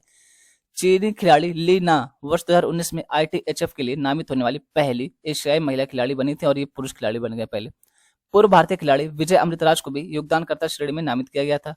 लिएंडर पेस ने युगल और मिश्रित युगल पारी में 18 ग्रैंड स्लैम खिताब जीते हैं। International tennis hall of fame tennis खेल को समर्पित एक प्रतिष्ठित संस्थान एवं संग्रहालय है। न्यूपोर्ट रोड आइलैंड संयुक्त राज्य अमेरिका में स्थित यह संस्थान टेनिस के लिए ऑफिशियल हॉल ऑफ फेम के रूप में कार्य करता है। इसके द्वारा टेनिस में उत्कृष्ट व्यक्तियों और संगठनों की उपलब्धियों एवं योगदान को प्रोत्साहन दिया जाता है, तो इसकी वजह से चर्चा में है। अगला टॉपिक है पर्यटन मंत्रालय द्वारा ट्रैवल फॉर लाइफ लॉन्च किया गया। तो भारत सरकार के पर्यटन मंत्रालय ने विश्व पर्यटन दिवस 2023 कब मनाया था? तो 27 सितंबर को मनाया था। हमने इसके बारे में डिस्कस भी किया था। पर ट्रैवल फॉर लाइफ कार्यक्रम का वैश्विक रूप से आयोजन किया। यह कार्यक्रम मिशन लाइफ का भाग है, साथ ही इसका उद्देश्य सतत पर्यटन को बढ़ावा देना। मिशन लाइफ क्या है तो इसके बारे में हम लोग डिस्कस कर चुके हैं पहले, लेकिन फिर भी इतना जान लीजिए कि पर्यावरण के अनुकूल जीवन जीने को मिशन लाइफ कहा जाए। इसको हमारे प्रधानमंत्री नरेंद्र मोदी जी के द्वारा शुरू किया गया था। साझेदारों में पर्यावरण, वन और जलवायु परिवर्तन मंत्रालय है। इसके अलावा संयुक्त राष्ट्र विश्व पर्यटन संगठन है UNWTO तथा संयुक्त राष्ट्र पर्यावरण कार्यक्रम यूनेप भी शामिल है। कार्यक्रम में 2 कार्य क्षेत्र शामिल है, कौन कौन से? तो स्वच्छता के लिए life for life. Life for life का क्या मतलब है? एक तो जीवन, ये जो मिशन लाइफ है इसके लिए बात की जा रही है, और ग्रामीण पर्यटन के लिए ट्रैवल फॉर लाइफ। यह आर्थिक विकास, टिकाऊ शहरों, जिम्मेदार उपभोग, जलवायु कार्रवाई और जल जीवन से संबंधित सतत विकास लक्ष्यों SDG के अनुरूप है। यहाँ पे एक शॉर्ट न्यूज है जो इसके बारे में जानकारी होनी चाहिए। बात करें 15वीं ताशकंद अंतर्राष्ट्रीय फिल्म महोत्सव में भारत की भागीदारी का पूर्वावलोकन। तो इस फिल्म महोत्सव में भागीदारी का उद्देश्य क्या है? तो सिनेमा से संबंधित साझेदारी करना, उसके अलावा कार्यक्रमों का आदान प्रदान करना, फिल्म निर्माण को बढ़ावा देना और संस्कृतियों के बीच एक पुल के रूप में काम करना। अच्छा, यहाँ पे भारत का प्रतिनिधित्व कौन करने वाला है? तो यहाँ पे भारत का प्रतिनिधित्व करेंगे डॉक्टर एल मुरुगन। और ये कब से कब तक आयोजित होगा? तो 29 सितंबर से 1 अक्टूबर तक आयोजित होने वाला है। ये सिल्क रोड के मोती के रूप में विख्यात ताशकंद अंतर्राष्ट्रीय फिल्म महोत्सव को साल 1968 में शुरू किया गया था, और उस समय हमारी तरफ से कौन सी फिल्म भेजी गई थी? तो भारतीय फिल्म आम्रपाली को इस महोत्सव के उद्घाटन संस्करण में दिखाया गया था। इसके अलावा इस फिल्म महोत्सव का उपयोग इस साल आयोजित होने वाले 54वें भारतीय अंतर्राष्ट्रीय फिल्म महोत्सव के संस्करण को बढ़ावा देने के लिए भी किया जाएगा, जिसका आयोजन भारत के गोवा में 20 से 28 नवंबर 2023 तक निर्धारित किया गया। तो अब देखिए यहाँ पे 2-3 चीजें, जैसे पहले क्या, 15वें ताशकंद अंतर्राष्ट्रीय फिल्म महोत्सव का आयोजन कब किया जाएगा? तो 29 सितंबर से लेकर के 1 अक्टूबर तक किया जाएगा। इसमें भारत का प्रतिनिधित्व कौन करेगा? तो डॉक्टर एल मुरुगन करेंगे। उसके अलावा ये जो ताशकंद अंतर्राष्ट्रीय फिल्म महोत्सव की शुरुआत कब की थी? तो 1968 में की गई थी। उसके अलावा अगर हम यहाँ पे एक चीज और देखते हैं कि जो भारतीय अंतर्राष्ट्रीय फिल्म महोत्सव ये 54वां, इसका आयोजन कब किया जाए? तो 20 से 28 नवंबर 2023 को कहाँ पे किया जाए? तो ये गोवा में किया जाएगा। तो यहाँ पे 3-4 पॉइंट आपके निकल के आ रहे हैं। यहाँ पे ये भी एक शॉर्ट न्यूज है। अभी ये हुआ क्या हाल ही में, तो अमेरिका का एक मिशन था जो बेन्नू उपग्रह पे गया था, तो वो वापस आ गया उसका सैंपल लेकर के, धूल लेकर के उसके आया। तो उसके बारे में बात की जा रही है, तो इसके बारे में हम थोड़ा सा देख लेते हैं। बेन्नू नमूना तत्काल से परे मानवीय समझ में मदद कर सकता है। यानी यहाँ पे ये बात की जा रही है कि जो सैंपल लेकर के आए ये मानवीय समझ को बेहतर कर सकता है। 24 सितंबर को नासा का ऑसिरिस रेक्स अंतरिक्ष यान पृथ्वी के ऊपर वापस आ गया है। इसके बाद इसने पैराशूट तैनात किए और धीरे से यूएसए में यूटा में उतरा। कहाँ पे उतरा? तो यूएसए में उतरा। यूएसए का मिशन था, तो जाहिर सी बात है कि यहीं पे उतरेगा, जहां विशेषज्ञ इसकी अमूल्य सामग्री को पुनः प्राप्त करने के लिए इंतजार कर रहे थे। लगभग 250 ग्राम चट्टाने और धूल ये लेकर के आया है। और किसकी सतह से एकत्रित किया है? तो ये जो बेन्नू एस्टेरॉयड है उससे। उसके अलावा बात करें कि बेन्नू के तो एक क्षुद्र ग्रह यानी कि एस्टेरॉयड है जो सूर्य की परिक्रमा करता है कितने दिनों में? 436 दिनों की अवधि के साथ, जिससे ये लगभग हर 6 साल में एक बार पृथ्वी के भी करीब आता है। यह एक कार्बन युक्त क्षुद्र ग्रह है जिसकी विशेषताएं बताती हैं कि यह सौर मंडल के गठन के बाद 10 मिलियन वर्षों के भीतर अपने वर्तमान स्वरूप और संरचना में बस गया और पिछले 4.5 बिलियन वर्षों तक लगभग बरकरार रहा। तो बेन्नू के बारे में थोड़ी बहुत जानकारी दी गई। अगर आप देखना चाहें, मलबे के ऐसे बचे हुए टुकड़ों से सिस्टम के अवयवों और उन प्रक्रियाओं के हस्ताक्षरों को उजागर करने की उम्मीद की जाती है जो इन्हें अलग अलग तरीकों से जोड़ते हैं। बाकी ये सारी चीजें दी गई कि कब छोड़ा गया था, 2016 में जैसे इसको छोड़ा गया था। तो 2 साल बाद वैज्ञानिकों ने इसे केवल 2 किलोमीटर की ऊंचाई पर बेन्नू के आसपास की कक्षा में स्थापित करने के लिए काम किया था। बेन्नू स्वयं 28 किलोमीटर प्रति सेकंड, यहाँ पे प्रति मिनट या प्रति घंटा नहीं है, प्रति सेकंड है, की गति से अंतरिक्ष में उड़ रहा था। वही सारी चीजें यहाँ पे 20 अक्टूबर 2020 को ऑसिरिस रेक्स वापस उड़ान भरने से पहले पूर्व चिन्हित स्थान से क्षुद्र ग्रह का एक नमूना लेने के लिए पर्याप्त दूरी पर उतरा। मई 2021 में इसने पृथ्वी पर अपनी लंबी यात्रा शुरू की, जहां इसने बेन्नू के रेजोलिथ वाले कैप्सूल को गिरा दिया था। इसके बाद यह 2029 में सिलिका समृद्ध क्षुद्र ग्रह 99,942 एपोफिस के साथ मुलाकात के लिए अपने ओसिरिस रेक्स अवतार में पुनर्जन्म लेगा। 2029 में फिर से इसको भेजा जाएगा। ओसिरिस मिशन की 2 पहचानें कौन कौन सी? तो समय के साथ यह जापान के 2 हायाबुसा मिशनों के साथ काम करता है, जिन्होंने सौर मंडल के इतिहास के बारे में हमारे ज्ञान का विस्तार करने के लिए 25 143 इटोकावा और 16 2173 रयोगी के नमूने एकत्र किए और लौटाए हैं। मतलब ये सारी जानकारी है ओसिरिस। तो अब देखिए आपसे यहाँ पे क्या क्वेश्चन बन सकता है, आपसे क्वेश्चन ये बन सकता है कि ओसिरिस रेक्स मिशन किसका है, पहला क्वेश्चन। दूसरा स्टेटमेंट आपको ये दे दिया कि ये बोनो से कुछ अपने साथ सैंपल लेकर के आया, तो अब इस तरीके से स्टेटमेंट बन सकता है आपसे। बाकी आपको याद क्या रखना, तो ये याद रखना कि ओसिरिस रेक्स मिशन किसका है, नासा का है, यानी कि यूएसए का है। ये जो बोनो उपग्रह उसके लिए छोड़ा गया था और यहाँ से 250 ग्राम चट्टान और धूल कण लेकर के आया, उसका सैंपल लेकर के आया। उसके अलावा ये भी बात की जा रही है कि 2016 में छोड़ा गया। तो इसी तरीके से जो कुछ फैक्ट है बस उतना ही याद रखना है आपको, बहुत ज्यादा इंपॉर्टेंट नहीं है। हालांकि अगर इसके बारे में कहीं क्वेश्चन पूछ ले तो अब आप ये नहीं कह सकते ना कि 2016 का क्वेश्चन अब पूछा गया है, कि करंट अफेयर था 2016 का पूछा आप जा रहे हैं, क्योंकि ये न्यूज में बन गया फिर से। दोस्तों ये एक फिल्म है, इसका नाम है एवरीवन इज अ हीरो। ये एक मलयालम फिल्म है। इसको अभी ऑस्कर अवार्ड जो 96वां होने वाला है उसके लिए इसको भेजा गया विदेशी भाषा की श्रेणी में हमारी तरफ से। तो जो ऑस्कर होता है ना उसका आधिकारिक नाम है अकेडमिक अवार्ड। तो इसके बारे में बात की जा रही है, थोड़ा सा देख लेते हैं इसके बारे में भी। मलयालम सर्वाइकल ड्रामा 2018, ये 2018 में बनी थी। इसका नाम कहता है एवरीवन इज अ हीरो। कुछ 96वें अकादमी पुरस्कार, इसी को ऑस्कर कहते हैं आम भाषा में, सर्वश्रेष्ठ विदेशी भाषा फिल्म श्रेणी में भारत की आधिकारिक प्रविष्टि के रूप में चुना गया, जिससे यह सम्मान के लिए चुनी जाने वाली भाषा की केवल चौथी फिल्म बन गई है। इससे पहले कौन कौन सी, तो गुरु 1997, राजीव आंचल द्वारा निर्देशित और मोहनलाल अभिनीत एडमिनते माकन अबू 2011 की, सलीम अहमद द्वारा निर्देशित थी और लिजो जोस पेलिसरी द्वारा फिल्माई गई। जल्लीकट्टू 2019, जल्लीकट्टू में कौन, शायद विजय सेतुपति है। आप लोग मूवी देखते कि नहीं, को ऑस्कर के लिए देश की आधिकारिक प्रविष्टि के रूप में चुना गया था, लेकिन इनमें से किसी भी फिल्म को नामांकित नहीं किया गया। जूड एंथनी जोसेफ द्वारा निर्देशित 2018 में केरल में हुई अभूतपूर्व बारिश और बाढ़ पर आधारित ये film everyone is a hero, उसके बारे में बात की जा रही है। इसमें कौन कौन से एक्टर होते हैं इसके बारे में, टोविनो थॉमस हो गए, विनीत श्रीनिवासन हो गए, ये सारी इसमें कास्ट जो उसके बारे में बात की जा रही है। तो ये इतना ज्यादा इंपॉर्टेंट नहीं है, बस ये याद रखिए कि किस भाषा की है और इस मूवी का नाम क्या और किस कैटेगरी में भेजी जा रही है। यह फिल्म उन दिनों की याद दिलाती है जब केरल में हर कोई अपने धर्म, जाति या राजनीतिक झुकाव के बावजूद संकट में लोगों की मदद के लिए एक साथ आए थे। केरल में बाढ़ आई थी, फिर वहां पे ये सारी चीजें देखने को मिली थी। तो इसके बारे में थोड़ी बहुत जानकारी दी। और यहाँ पे ये कहा गया है जो मुख्य अभिनेता है इसमें टोविनो थॉमस, इन्होंने कहा कि एक एकता का संदेश देगी। ये फिल्म लोगों को एक करने के लिए काम करेगी। बिहार से कोई लेक्चर सुन रहा है कि नहीं, अगर कोई है तो कमेंट करिएगा। वैसे आप लोग के लिए खुशखबरी है कि आप लोग को सेकंड टाइगर रिजर्व मिलने वाला है, या तो इस साल के आखिर तक मिल जाएगा, तो फिर जनवरी 2024 में आपको मिल जाएगा बिहार का सेकंड टाइगर रिजर्व। तो आप लोग का एक क्वेश्चन और बढ़ जाएगा कि अभी हाल ही में बिहार का सेकंड टाइगर रिजर्व किसे घोषित किया गया। तो ये बात करें कैमूर सेंचुरी के बारे में, यहाँ पे बनाया जाएगा। तो इसके बारे में सारी जानकारी दी गई। राज्य का पहला अभी एक मात्र जो है वो कहाँ पे, तो ये वाल्मीकि टाइगर रिजर्व है, ये पश्चिमी चंपारण जिले में स्थित है। उसके अलावा सारी चीजें ये बताया जा रहा है कि कैसे कैसे चल रहा है प्रोसेस। और अभी एनटीसीए जो है, नेशनल टाइगर कंजर्वेशन अथॉरिटीज के द्वारा सैद्धांतिक रूप से मंजूरी दे दी गई है। और शुरू में इसकी सीमा कितनी थी, बाद में इसकी सीमा कितनी कर दी। शुरू में इसकी सीमा 900 किलोमीटर थी, उसके बाद घटा करके कुछ आपत्ति के बाद 450 किलोमीटर कर दी। तो ये सारी चीजें यहाँ पे दी गई हैं। आप देख सकते हैं कि इसके बारे में थोड़ी बहुत विशेषताएं बताई गई, आप पीडीएफ से देख लीजिएगा।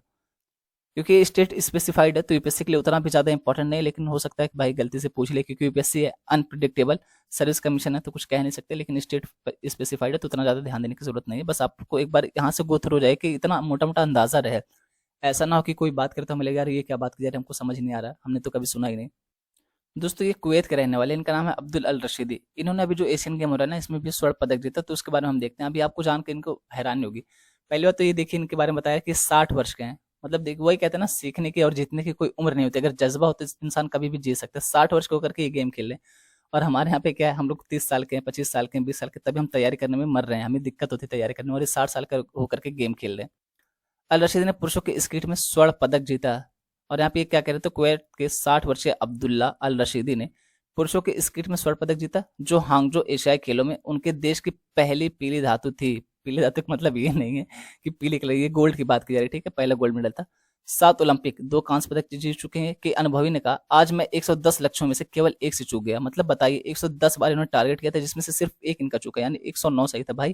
ये तभी हो सकता है ना कि प्रैक्टिस, और ये चीज शायद ये भी कह रहे हैं ऐसा तब होता है जब आप हर दिन खेलते हैं, व्यायाम करते हैं, तैराकी करते हैं और अच्छा खाते हैं। मतलब ये कह रहे हैं कि अच्छा फूड लीजिए, अच्छे स्लीप लीजिए, उसका अच्छे से प्रैक्टिस करिए। प्रैक्टिस है ना, इंसान को कुछ भी बना सकती है। तो वही बात यहाँ पे क्लियर कि 110 में से सिर्फ इनका एक गोल मिस हुआ था। एक तरफ आपको ये देखने को मिल रहा है 60 वर्ष के, एक तरफ आपको ये बच्ची देखने को मिलेगी 13 साल की। तो मतलब हर तरह के एग्जाम्पल है हमारे पास। अगर हम मोटिवेट होना चाहते हैं, लाइफ में कुछ करना चाहते हैं, तो एग्जाम्पल हर तरीके से हर जगह पे है। एशियन गेम में ये चाइना की यंगेस्ट सबसे युवा गोल्ड मेडलिस्ट है। अब इनका नाम क्या है, इन लोग का नाम ही ऐसा होता है तो उसमें क्या किया जा सके। 13 वर्षीय कोई चिनक्सी, ये इनका नाम है कोई चिनक्सी, एशियाई खेलों में चीन की सबसे कम उम्र की स्वर्ण पदक विजेता बन गए हैं, जब उन्होंने बुधवार को महिलाओं के स्ट्रीट स्केट बोर्डिंग जीती। कोई ने 242.62 स्कोर के साथ बढ़त हासिल करने के लिए अपनी पहली 2 व्यक्तिगत चालें अपनाई। वह अब उतरने में असफल रही, लेकिन सोने पर दावा करने के लिए पहले ही काफ़ी कुछ कर चुकी थी। यानी इनको गोल्ड मेडल मिल जाए इसके लिए उन्होंने बहुत ज़्यादा पहले ही कर लिया था, 242.62 स्कोर हासिल कर लिया था।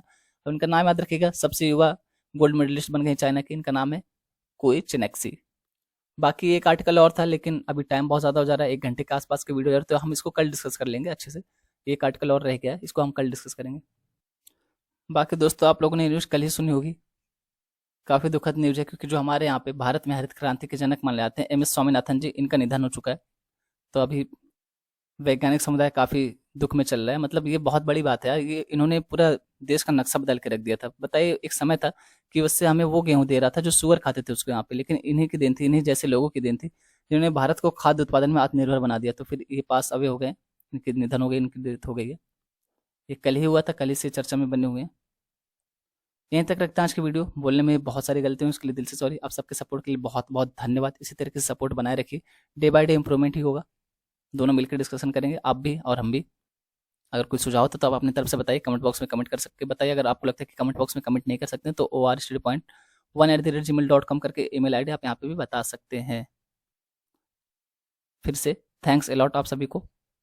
यहीं तक रखते हैं आज की वीडियो।